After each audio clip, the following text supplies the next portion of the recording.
Hello everyone. आज date है 28 नवंबर 2022 और द हिंदू न्यूज एनालिसिस में आपका स्वागत है। इस वीडियो में हम द हिंदू की इंपोर्टेंट न्यूज को एग्जाम के पॉइंट ऑफ व्यू से डिस्कस करेंगे। नीचे डिस्क्रिप्शन बॉक्स में Telegram channel Volcano IU Academy का लिंक दिया हुआ है। आप Telegram channel Volcano IU Academy के साथ में जुड़ सकते हैं। वहां पर हर exam UPSC, state PCS and other exam के पॉइंट ऑफ व्यू से काफी इंपोर्टेंट इन्फॉर्मेशन आप सभी के साथ में शेयर की जाती है। तो चलो स्टार्ट करते हैं। वीडियो को स्टार्ट करेंगे एक ज्योग्राफिकल मैप क्वेश्चन के साथ में। और आज आपका क्वेश्चन ये है कि काली बीन रिवर को आपको मैप रिव्यू करना है, फिर इससे रिलेटेड हर इंपोर्टेंट फैक्ट को एंड इंफॉर्मेशन को कमेंट बॉक्स में टाइप करना है। कल हमने आपसे क्वेश्चन पूछा था लोकटक लेक को लेकर के। तो लोकटक लेक को अगर हम मैप रिव्यू करें, हमारे इंडिया के नॉर्थ ईस्ट वाले पार्ट में मणिपुर स्टेट में लार्जेस्ट फ्रेश वाटर लेक के रूप में एग्जिस्ट करती है लोकटक लेक। ये जो लोकटक लेक है ये अपनी स्विमवेज के लिए काफी ज्यादा फेमस है। लोकटक लेक को 1990s में रामसर कन्वेंशन के अंडर वेटलैंड साइट का डेजिग्नेशन दिया गया था। उसके बाद में 1993 में लोकटक लेक को मॉन्ट्रियल रिकॉर्ड में शामिल कर लिया गया। तो फिर ये मॉन्ट्रियल रिकॉर्ड क्या है? मॉन्ट्रियल रिकॉर्ड एक तरीके का रजिस्टर है। इसमें उन वेटलैंड साइट को इंक्लूड किया जाता है जिनमें टाइम के साथ में डिग्रेडेशन देखने को मिल रहा है, चाहे वो डिग्रेडेशन नेचुरल तरीके से है या फिर ह्यूमन एक्टिविटीज की वजह से, ताकि समय के साथ में इन वेटलैंड साइट पर ज्यादा फोकस किया जा सके और उनको प्रोटेक्ट किया जा सके। ओके, तो ये लोकटक लेक से रिलेटेड बेसिक फैक्ट्स हैं जो हमारे लिए इम्पोर्टेंट हो जाते हैं। स्पेसिफिक अगर हम बात करें तो इस तरीके की जो लेक है उनकी लोकेशन और वहां पर क्या स्पेसिफिक कैरेक्टरिस्टिक है वो हमारे लिए काफी ज्यादा इम्पोर्टेंट होते हैं। हिंदू को डिस्कस करने से पहले हम मेंटोरशिप प्रोग्राम के बारे में डिस्कस करेंगे। हाँ, जो भी स्टूडेंट 2023 यूपीएससी के लिए प्रिपरेशन कर रहे हैं और आप सभी को पता है कि 2023 का प्रीलिम 28 मई को है, तो मेंटोरशिप प्रोग्राम में हम स्पेसिफिक प्रोग्राम लेकर के आए हैं प्रीलिम फोकस। इसमें क्या किया जाएगा, आपको डेली बेसिस पर टारगेट दिया जाएगा। 10 to 15 स्टूडेंट्स का अलग अलग बैच बनाए जाएंगे और उन बैच को एक मेंटोर जो है वो अलॉट किया जाएगा। जो मेंटोर है आपके वो आपको टारगेट देंगे डेली बेसिस पर, और टारगेट होगा आपका प्रीलिम्स जो सिलेबस है उसी को टारगेट करते हुए। इसमें आपका प्रीलिम्स का जो स्टैटिक पार्ट है प्लस में करंट अफेयर पार्ट है वो दोनों कवर करवाया जाएगा। करंट अफेयर में अगर हम बात करें तो लास्ट 1.5 साल का जो करंट अफेयर है वो यहाँ पर कवर करवाया जाएगा। और 3000 प्लस एमसीक्यू क्वेश्चंस की आपको प्रैक्टिस करवाई जाएगी। मान लो आपको मॉर्निंग में टारगेट दिया जाता है, फिर आपकी जो भी जिस तरीके से आपको कन्वीनियंट हो उसके अकॉर्डिंग आपको एमसीक्यू जो है प्रोवाइड करवाए जाएंगे, चाहे आप डेली बेसिस पर या फिर वीकली बेसिस पर आपका जो है वो टेस्ट कंडक्ट करवाया जाएगा आपके टारगेट के अकॉर्डिंग, ताकि जो भी आप टॉपिक कंप्लीट करो उससे रिलेटेड जो क्वेश्चन है इसमें पीवाईक्यू जो क्वेश्चन है वो भी इंक्लूड किए जाएंगे, उसकी आप अच्छे से प्रैक्टिस कर पाओ। तो ये जो प्रोग्राम है नेक्स्ट न्यू बैच जो है वो 1 दिसंबर से स्टार्ट होगा, आप इसको ज्वाइन कर सकते हैं। आप हमारी वेबसाइट पर जाकर के मेंटरशिप प्रोग्राम में जाकर के इसको ज्वाइन कर सकते हैं। 599 पर मंथ इसके चार्जेस रहने वाले हैं। तो अगर आपको लगता है कि आपके टारगेट को अचीव करने में ये प्रोग्राम बेनिफिशियल रहेगा तो आप इसको ज्वाइन कर सकते हैं। द हिंदू को अगर हम डिस्कस करें तो फर्स्ट इंपोर्टेंट न्यूज है द हिंदू के फ्रंट पेज पर, और यहाँ पर बताया हुआ है कि 2023 में जो हमारा रिपब्लिक डे सेलिब्रेशन होगा 26 जनवरी को, उसमें हमारे जो चीफ गेस्ट होंगे वो होंगे इजिप्ट के प्रेसिडेंट। तो यहाँ पर बताया गया है कि इजिप्ट के जो प्रेसिडेंट है अब्देल फतेह अल सीसी वो हमारे चीफ गेस्ट रहेंगे। यहाँ पर आपको पूरा का पूरा एक तरीके से टाइमलाइन शो कर रखी है कि 2017 से 2016 से और 2023 तक जो है वो कौन कौन हमारे चीफ गेस्ट रहे हैं। तो 2016 में फ्रांस के जो प्रेसिडेंट है फ्रांस के होलांडे जो है, 2017 में यूएई की जो क्राउन प्रिंस है वो हमारे चीफ गेस्ट रहे थे। 2018 में आसियान जो ग्रुप है उनके जो हेड है 10 कंट्रीज के वो हमारे चीफ गेस्ट रहे। 2019 की अगर हम बात करें तो साउथ अफ्रीका प्रेसिडेंट, 2020 में ब्राजील के प्रेसिडेंट, और 21 और 22 जो है वो कोविड की वजह से जो रेस्ट्रिक्शन देखने को मिले उसकी वजह से चीफ गेस्ट हमारे यहाँ पर नहीं आ पाए, और 2023 में अब आएंगे इजिप्ट के प्रेसिडेंट। तो यहाँ पर बताया गया है कि इंडिया और इजिप्ट के जो सेलिब्रेशन है 75 ईयर ऑफ एनिवर्सरी जो है वो दोनों कंट्री के रिलेशन को हम सेलिब्रेट करेंगे। और यहाँ पर प्रेजेंट टाइम में भी इंडिया और इजिप्ट जो है वो काफी अलग अलग पॉइंट के ऊपर फोकस कर रहा है। मेजर टारगेट है कि क्लीन एनर्जी के ऊपर हम फोकस करें, तो यहाँ पर दोनों कंट्री ने मिलकर के रीन्यू पावर $8 बिलियन का यहाँ पर कुछ प्रोजेक्ट इंस्टॉल करने की कोशिश की है कि स्वेज कैनाल इकोनॉमिक जोन जो है वहां पर हाइड्रोजन फैसिलिटी, एक क्लीन एनर्जी जो है वो डेवलप की जाए। ओके, तो ये सारा प्रोडक्ट है, इसके बेसिस पर ये लगता है कि दोनों कंट्रीज के जो रिलेशन है वो काफी बेहतरीन है।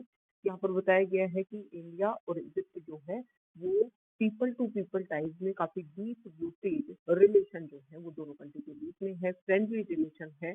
और इन्हीं को और अच्छे लेवल पर एडजस्ट करने के लिए, इम्प्लीमेंट करने के लिए जो है वो दोनों कंट्रीज अपने रिलेशन को बेहतरीन तरीके से इम्प्लीमेंट करने के लिए यहाँ पर इंडिया जो है इन्वाइटेड कर रहा है। इजिप्ट जो है वो अभी भी न्यूज में था COP27 की वजह से भी, तो इसकी लोकेशन, इसकी इम्पोर्टेंट कैरेक्टरिस्टिक ये आपके लिए इम्पोर्टेंट हो जाता है, कौन कौन सी इम्पोर्टेंट रिवर है, लेक है, ये सब कुछ आपको पता होना चाहिए।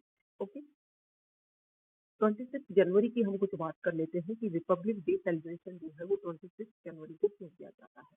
देखिए, जब इंडिया को इंडिपेंडेंस मिली तो 15 जो अगस्त है उसको हम इंडिपेंडेंस हुए, और 26 नवंबर 1949 को हमारा जो कॉन्स्टिट्यूशन है वो बनकर के तैयार हुआ। लेकिन 1949 की बात है, जब हमारे इंडिया में फ्रीडम स्ट्रगल चल रहा था, तो उस टाइम में इंडियन नेशनल कांग्रेस का लाहौर सेशन हुआ, और इंडियन नेशनल कांग्रेस के लाहौर सेशन में पंडित जवाहरलाल नेहरू ने ये डिक्लेयर किया कि नेक्स्ट ईयर से मीन्स 1930 से हम 26 जनवरी को पूर्ण स्वराज डे के रूप में सेलिब्रेट करेंगे। काफी लंबे टाइम तक इसको सेलिब्रेट भी किया गया, लेकिन इंडिपेंडेंस के बाद में जब हमारा इंडिपेंडेंस हमें मिला 15 अगस्त को और हमारा कॉन्स्टिट्यूशन बनकर के तैयार हो गया, लेकिन हमारे इंडियन फ्रीडम स्ट्रगल में 26 जनवरी की काफी ज्यादा इम्पोर्टेंस थी, क्योंकि एक मोटिवेशन था। वो डे हमें एक तरीके से मोटिवेट करता था उस टाइम में कि हमें जो है वो फ्रीडम गेन करनी है, तो वो डे हमारे लिए इम्पोर्टेंट रहा। तो उसके लिए स्पेसिफिक डे को सेलिब्रेट करने के लिए ही पार्शियली पार्शियली हमारा जो कॉन्स्टिट्यूशन है उसको अडोप्ट किया गया 26 नवंबर 1949 को, लेकिन कंप्लीट फॉर्म में हमने अडोप्ट किया, इम्प्लीमेंट किया गया जो हमारा कॉन्स्टिट्यूशन है वो 26 जनवरी को, क्योंकि वो डे जो है वो काफी ज्यादा हमारे लिए इम्पोर्टेंट था। तो ये 26 जनवरी की जो इम्पोर्टेंस है वो हमारे लिए ये है, आपको जो बेसिक हिस्ट्री है वो आपको पता होना चाहिए। नेक्स्ट इम्पोर्टेंट आर्टिकल है, यहाँ पर देखिए, देखो चाइना में जो लॉकडाउन है उसकी काफी ज्यादा स्ट्रिक्ट पॉलिसी है। अभी हमने देखा कुछ टाइम पहले ही कि वहां पर जो आईफोन की जो मैन्युफैक्चरिंग कंपनी है वहां पर भी प्रोटेस्ट देखने को मिला था। वहाँ के जो स्टूडेंट्स है और अलग अलग लेवल पर काफी ज्यादा इश्यू देखने को मिल रहे हैं। तो कोविड की जो रिस्ट्रिक्शन है वो वहाँ पर काफी हाई लेवल की है, और अभी भी लॉकडाउन है जिसकी वजह से काफी ज्यादा इश्यूज जो है वो क्रिएट हो रहे हैं। तो वहाँ पर जो यूनिवर्सिटी के जो स्टूडेंट्स हैं उन्होंने काफी ज्यादा प्रोटेस्ट किया है। वो चाहते हैं कि सब कुछ जो है वो ओपन किया जाए, और जो एंटी लॉकडाउन जो पॉलिसी है उसको इम्प्लीमेंट किया जाए, क्योंकि प्रेजेंट टाइम में अगर हम देखें तो वहाँ केसेस तो आ रहे हैं लेकिन जो डेथ रेट है वो काफी ज्यादा कम है। और अदर अदर कंट्री जो है उन्होंने भी कोविड की जो रिस्ट्रिक्शन है उनको काफी ज्यादा फ्रीडम दी है, ताकि जो डेली लाइफ है वो रेगुलर हो सके। तो इसी के बेसिस पर चाइना को भी ये प्रोसीजर फॉलो करना चाहिए। नेक्स्ट यहाँ पर जो आर्टिकल है, कल संडे और हमारे जो प्राइम मिनिस्टर हैं उन्होंने मन की बात की। मन की बात में उन्होंने फोकस किया G20 ग्रुप की जो प्रेसिडेंसी हमारे पास में आने वाली है नेक्स्ट 1 ईयर के लिए 1 दिसंबर से, तो इसके बारे में उन्होंने बताया कि हमारे इंडिया के पास में एक अपॉर्चुनिटी है कि ग्लोबल गुड क्या है, ग्लोबल बेसिस पर पूरे वर्ल्ड के लिए क्या अच्छा है, कि हम क्लाइमेट के बारे में बात करें, एनवायरनमेंट के बारे में बात करें या अदर इश्यूज के बारे में बात करें, तो उन सारे पॉइंट को रखना इंडिया की एक रिस्पॉन्सिबिलिटी है। और इंडिया जो है वो नेक्स्ट 1 ईयर के लिए इस तरीके से फोकस करे कि G20 जो प्रेसिडेंसी है वो न सिर्फ इंडिया के लिए बेनिफिशियल रहे, बल्कि पूरे वर्ल्ड के लिए भी बेनिफिशियल रहे। ओके, तो यहाँ पर अगर हम बात करें तो अभी G20 ग्रुप की मीटिंग भी हुई है। आप सभी को पता होगा कि जो इंडोनेशिया जो कंट्री है वहाँ पर मीटिंग ऑर्गेनाइज की गई। तो अभी प्रेसिडेंसी इंडोनेशिया के पास में थी, अभी इंडिया के पास में होगी, और नेक्स्ट जो है वो ब्राजील के पास में होगी। तो ये बोला जा रहा है कि जो डेवलपिंग कंट्रीज था, एक तरीके से जो सीरीज बनी है ट्रोइका जो बना है वो काफी ज्यादा इम्पोर्टेंट रहेगा, क्योंकि डेवलपिंग कंट्रीज जो है वो अपने इशू के अकॉर्डिंग क्या क्या प्रॉब्लम है डेवलपिंग कंट्रीज में, उन्हीं के अकॉर्डिंग जो है ये प्रेसिडेंसी में फोकस किया जाएगा, और एक अच्छे रिवाइवल स्टेज पर जो प्रॉब्लम्स हैं उनको सॉल्यूशन दिया जाएगा। क्योंकि अगर हम बात करें तो डेवलप्ड कंट्रीज के पास में अगर प्रेसिडेंसी है तो वो अपने लेवल पर जो इश्यूज हैं उनको रेगुलेट करेंगे, लेकिन डेवलपिंग कंट्रीज जो है वो अपने लेवल पर इश्यूज को रेगुलेट करने की कोशिश करेंगे। और जो मैक्सिमम कंट्रीज हैं वो डेवलपिंग कंट्रीज के ऊपर जब फोकस करेंगे तो उसका पुअर कंट्रीज को भी बेनिफिशियल देखने को मिलेगा। ओके, नेक्स्ट इम्पोर्टेंट आर्टिकल है एडिटोरियल पेज पर, और यहाँ पर जो आर्टिकल है उसमें डिस्कस किया गया है कि जुडिशरी में जो हमारा जजेस का जो ट्रांसफर देखने को मिलता है उसी के बारे में यहाँ पर बताया गया है। इस आर्टिकल में बताया गया है कि अभी कुछ हाईकोर्ट के जजेस का ट्रांसफर किया जा रहा था अलग अलग जगह पर, तो उनको लेकर के वहाँ के जो बार एसोसिएशन है उन्होंने प्रोटेस्ट किया, हमारे सीबीआई से उन्होंने मीटिंग की और ये माना कि उनका जो शिफ्टिंग है वो नहीं होना चाहिए।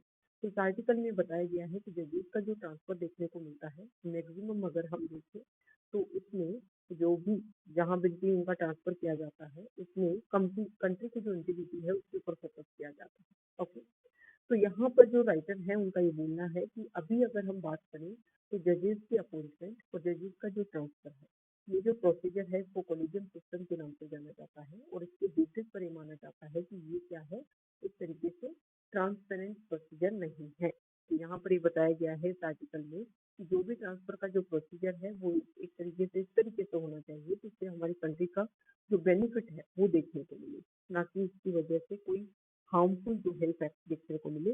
क्योंकि यहाँ पर ट्रांसफर अगर किया जा रहा है और जजेस जो है उसको लेकर के जो भी उनकी कंसेंट है उनको ऊपर भी फोकस किया जाना चाहिए और उसी के अकॉर्डिंग जो है ये शिफ्टिंग प्रोसीजर होना चाहिए। तो शिफ्ट जो है वो भी अनएक्सप्लेन्ड है, इसको एक्सप्लेन लेवल पर होना चाहिए ताकि ट्रांसपेरेंसी जो है वो जुडिशरी लेवल पर मेंटेन किया जा सके। जैसे गवर्नमेंट चाहती है कि जुडिशरी में इंटरव्यू हो एग्जीक्यूटिव का, ताकि जो भी उनका अपॉइंटमेंट होता है उसमें एक जो उनकी ट्रांसपेरेंसी है वो मेंटेन हो सके, सभी को पता चल सके कि किस तरीके से जजेस की जो अपॉइंटमेंट है वो देखने को मिलती है। अभी कोलिजियम सिस्टम जो है वो अपने लेवल पर अपॉइंटमेंट देखने को करता है। नेक्स्ट इम्पोर्टेंट आर्टिकल है, और इम्पोर्टेंट आर्टिकल है हम डिस्कस करेंगे पॉपुलेशन के बारे में।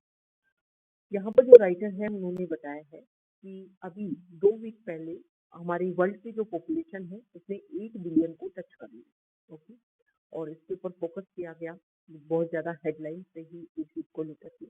लेकिन यहाँ पर ये भी बताया गया है कि इंडिया जो है वो लार्जेस्ट कंट्रीब्यूटर है लास्ट बिलियन, मतलब 7 to 8 बिलियन कन्वर्ट होने में जो टाइम लगा और जो पॉपुलेशन का जो मैक्सिमम जो पार्ट है वो इंडिया इसमें मेजर कंट्रीब्यूटर है। और 2023 में वर्ल्ड की मोस्ट पॉपुलस नेशन के रूप में चाइना को सरपास करते हुए इंडिया बन जाएगा। लेकिन राइटर का यहाँ पर फोकस है डीपॉपुलेशन को लेकर के। राइटर ने बात किया है कि अभी प्रेजेंट टाइम में अगर हम बात करें तो बहुत सारी कंट्री जो है वो इसके ऊपर ज्यादा से ज्यादा जो है बहुत सारी कंट्रीज पे इफेक्ट हो रहे हैं। जैसे कि यहाँ पर अदर अदर कंट्रीज की बात की गई है, यूरोपियन कंट्रीज की बात की गई है, और भी अदर कंट्रीज की अगर हम बात करें तो इसमें जापान, इन कंट्री के ऊपर फोकस किया गया है कि वहाँ पर ओल्ड पॉपुलेशन जो है वो ज्यादा है और यूथ जो है काफी कम है। जापान, साउथ कोरिया, यूरोप, ये जो कंट्री है वहाँ पर काफी ज्यादा इशू जो है वो देखने को मिल रहे हैं। तो इंडिया में जो पॉपुलेशन डिक्लाइन है वो 2063 से 2063 से स्टार्ट होगा, और वो ऐसा टाइम आएगा जब this time it will be just शाई ऑफ 1.7 बिलियन। मतलब वर्ल्ड की जो पॉपुलेशन है उसके बारे में यहाँ पर बताया गया है कि the world population is expected to grow until 2086। Okay, तो बढ़ना उस टाइम तक जो है वो पॉपुलेशन बढ़ना बंद हो जाएगी। मतलब इस आर्टिकल में बताया गया है कि देखो इंडिया प्रेजेंट टाइम में काफी ज्यादा यूथ कंट्री है, मतलब यूथ पॉपुलेशन जो है वो काफी ज्यादा है। लेकिन प्रेजेंट टाइम की जो पॉलिसी है वो इस तरीके से है कि जो फैमिली की जो एक तरीके से आप मानो कि फैमिली में जो मेंबर है वो काफी कम होने लगे हैं। पहले जो फैमिली मेंबर मान लो आप 5 to 6 चिल्ड्रन हुआ करते थे, अभी वो कन्वर्ट हो रहे हैं 2 पर, और 2 से भी डिस्प्लेस हो रहे हैं 1 पर।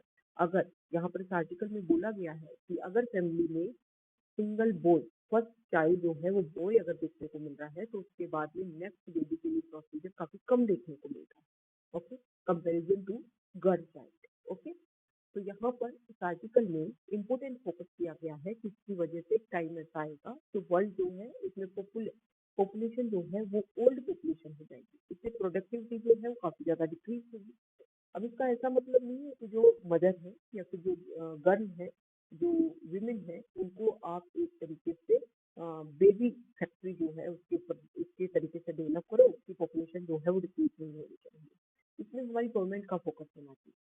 बेबी जो है या फैमिली की जो एक तरीके से फैमिली प्लानिंग जो है वो काफी लिमिटेड तरीके से जो करने जाने लगी है, उसमें मेजर फोकस ये है कि विमेन जो है वो अपने करियर के ऊपर फोकस नहीं कर पाती है फैमिली की वजह से।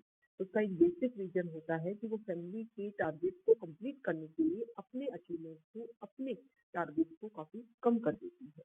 ओके, गवर्नमेंट का यहाँ पर फोकस होना चाहिए। अभी फैमिली को, आपको बच्चों को पालना है तो उसमें काफी ज्यादा खर्चा होता है, एक्सपेंसिव होता है। इसकी वजह से भी फैमिली की जो फैमिली मेंबर्स की जो संख्या है, चिल्ड्रन की जो संख्या है वो काफी कम होने लग गई है। तो गवर्नमेंट की यहाँ पर रिस्पॉन्सिबिलिटी बनती है, गवर्नमेंट अपनी पॉलिसी इस तरीके से इम्प्लीमेंट करे कि जो टी पॉपुलेशन इशू है वो ना देखने को मिले। साथ ही साथ यहाँ पर बताया गया है कि इंडिया स्पेसिफिक अगर हम बात करें तो इंडिया में सेक्स रेशियो को लेकर के भी इशू देखने को मिलेगा एक टाइम के बाद में भी। क्योंकि अभी हमने डिस्कस किया कि यहाँ पर अगर फर्स्ट बेबी बॉय बॉय है या मेल चाइल्ड है तो वहाँ पर नेक्स्ट बेबी प्रोसीजर जो है वो काफी कम देखने को मिलता है। तो इसकी वजह से इशू जो है वो क्रिएट होंगे। सेक्स रेशियो जो है वो काफी ज्यादा उसमें बैलेंस जो है वो नहीं देखने को मिलेगा। और जो पॉपुलेशन है उसकी वजह से इफेक्ट होगा, उसकी वजह से प्रोडक्टिविटी जो है वो कंट्री की वो इफेक्ट होगी। तो इन सभी के ऊपर फोकस करते हुए अभी से हमें इसको एक अलार्मिंग सिचुएशन की तरफ कंसिडर करना चाहिए।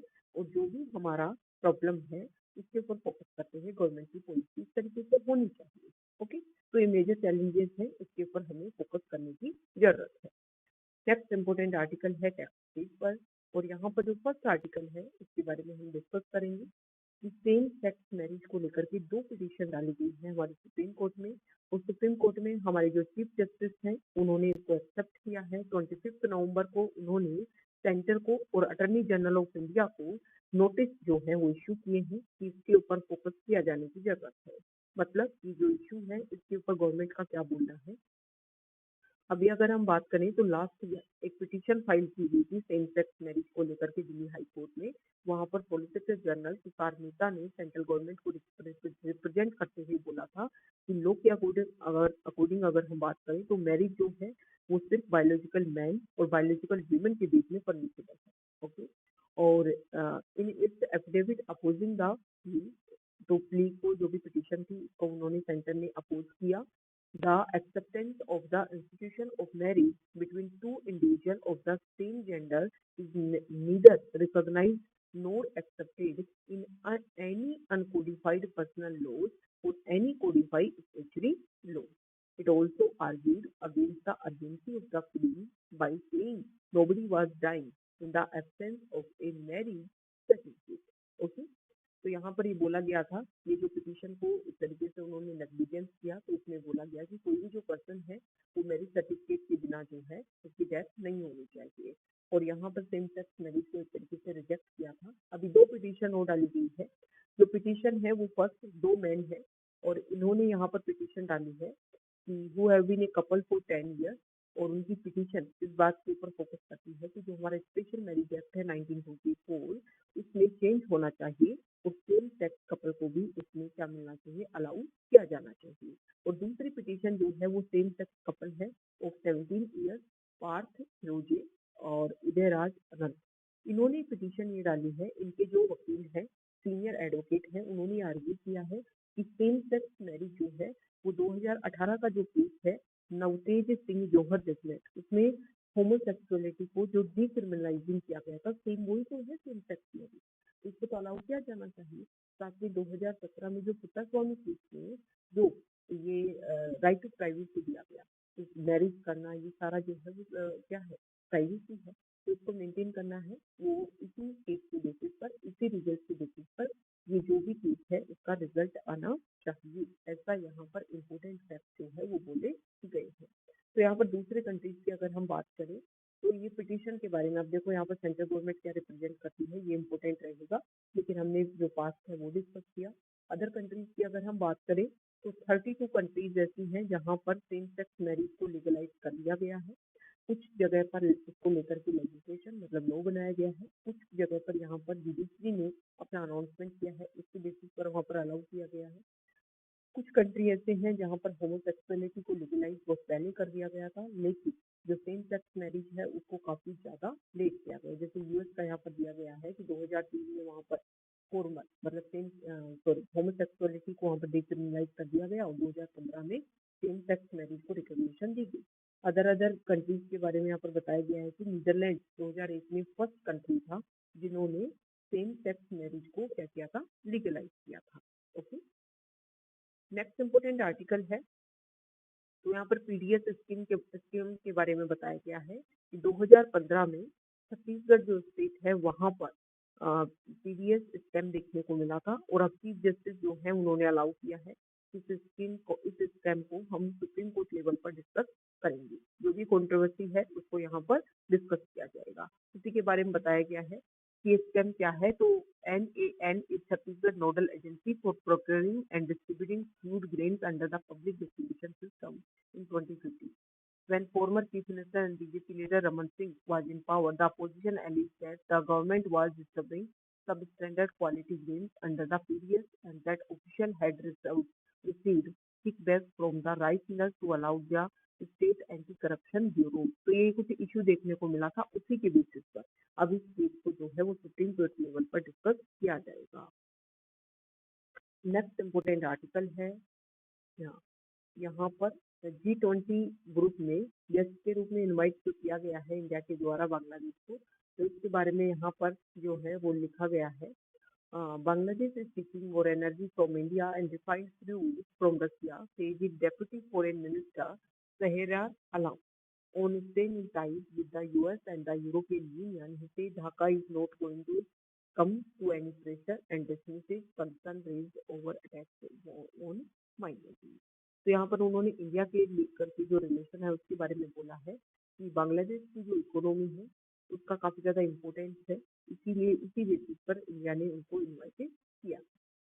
अब देखो यहाँ पर नागालैंड में एक ग्रुप, मतलब नागालैंड जो हमारा स्टेट है नॉर्थ ईस्ट पार्ट में, वहां पर कुछ ग्रुप ने मिलकर के अलग स्टेट की डिमांड की है कि बाइफर्केशन किया जाए नागालैंड का और उनको अलग डिवाइड किया जाए। तो यहाँ पर उन्होंने बताया है कि 2023 में जो असेंबली इलेक्शन है उसका बाइकआउट करेंगे अगर उनको अलग से डिवाइड नहीं किया जाता ऐसे। साथ ही साथ में उन्होंने बोला कि जो हॉर्नबिल फेस्टिवल है दिसंबर का जो फर्स्ट वीक है उसमें सेलिब्रेट किया जाता है हॉर्नबिल फेस्टिवल, और इसमें मैक्सिमम टूरिस्ट को अट्रैक्ट करने के लिए फेस्टिवल जो है ऑर्गेनाइज किया जाता है और इसके बारे में उन्होंने बोला है कि इसको बाइकआउट करेंगे। हॉर्नबिल फेस्टिवल को फेस्टिवल ऑफ द फेस्टिवल बोला जाता है। ओके, नेक्स्ट यहाँ पर अभी डाटा प्रोटेक्शन को लेकर के नया बिल जो है वो गवर्नमेंट ने इंट्रोड्यूस किया है। तो इसके बारे में यहाँ पर IT मिनिस्टर ने बोला है कि गवर्नमेंट की बिल्कुल भी ये अटेंशन नहीं है कि वो आपकी जो प्राइवेसी है इसमें एनक्रोच करे। ओके, मतलब गवर्नमेंट जो है उसका मेजर फोकस ये है कि सिर्फ और सिर्फ आपके जो पर्सनल डाटा है उनका उस टाइम यूज किया जाएगा जब कोई पेंडेमिक है या फिर कोई अदर इश्यूज है, जैसे कि और जो कंट्री की इंटीग्रिटी है उसको लेकर के कोई इम्पोर्टेंट इशू है, तब जाकर के आपके पर्सनल डाटा जो है उनका यूज किया जा सकेगा। ओके, तो ये IT मिनिस्टर ने यहाँ पर क्लैरिफिकेशन दिया है कि न्यू डाटा बिल को लेकर के, न्यू डाटा प्रोटेक्शन बिल को लेकर के जो इश्यूज देखने को मिल रहे हैं कि गवर्नमेंट जो है वो यहाँ पर गवर्नमेंट को सुप्रीम पावर यहाँ पर दी गई है, तो इसके बेसिस पर सेंट्रल गवर्नमेंट यहाँ पर उस पावर का मिसयूज नहीं करेगी। सिर्फ जब जरूरत होगी, नेसेसिटी होगी, मिलिट्री जब होगा तभी जाकर के पर्सनल डाटा का यूज किया जाएगा। ओके, तो यहाँ पर राइट टू प्राइवेसी जो है उसको मेंटेन किया जाएगा, आपकी प्राइवेसी में कोई भी एनक्रोच देखने को नहीं मिलेगा। तो ये आज का हमारा द हिंदू न्यूज़पेपर का डिस्कशन था। अगर आप यहाँ तक आए हैं, वीडियो आपको अच्छा लगा है तो प्लीज वीडियो को लाइक कीजिए, शेयर कीजिए, चैनल को सब्सक्राइब कीजिए। Okay, thank you.